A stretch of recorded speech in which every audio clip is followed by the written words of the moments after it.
সাভারের হেমায়েতপুরে বিভিন্ন শ্রমিক ফেডারেশনের নামে গার্মেন্টস শ্রমিকদের কাছ থেকে চাঁদাবাজির অভিযোগ উঠেছে। বিস্তারিত থাকছে জাকির হোসেনের তথ্যচিত্রে।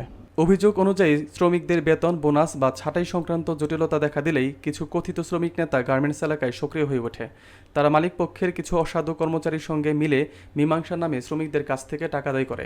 সম্প্রতি হেমায়েতপুরের নাজিমনগরে অবস্থিত বসুন্ধরা গার্মেন্টস লিমিটেডের প্রায় ৯০০ শ্রমিকের কাছ থেকে মাথাপিছু ১,০০০ থেকে ১১০০ টাকা করে আদায় করা হয়েছে বলে অভিযোগ ওঠে।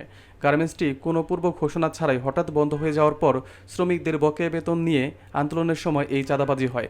ভুক্তভোগী শ্রমিকরা জানান, বাংলাদেশ লেবার ফেডারেশন নামধারী একটি সংগঠনের নেত্রী মরিয়ম কবির হোসেন ও নজরুল ইসলাম সবুজের নেতৃত্বে এই টাকা আদায় করা হয়।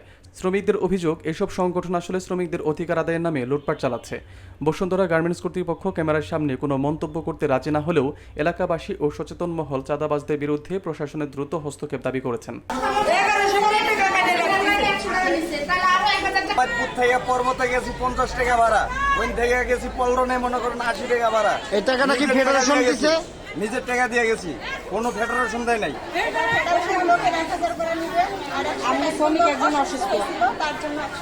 আমাদের শ্রমিক, সকল শ্রমিক এখানে সিদ্ধান্ত নিয়েছে যে বিগত কয়েক মাস ধরে যে শ্রমিকদের জন্য আমরা কাজ করতেছি, এইখানে আমাদের গাড়ি ভাড়া থেকে শুরু করে মেট্রো রেল বিল থেকে শুরু করে 2 দিন থাকা খাওয়া মিনিমাম এখানে শ্রমিকদের জন্য আমাদের 12 থেকে 13 লাখ টাকা খরচ হয়েছে। আপনারা সেই টাকা দেন নাই, শ্রমিকরা দিয়েছে এবং শ্রমিকরা বক্তব্য দিয়েছে, কিছু টাকা খরচ করে দিয়েছে। আপনারা কি করেছেন?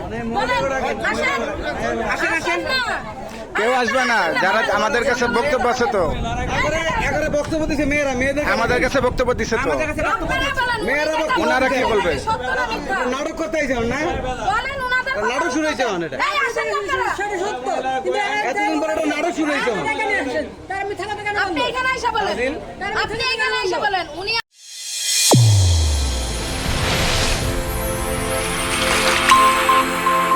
চ্যানেল A1 হৃদয়ের স্পন্দন।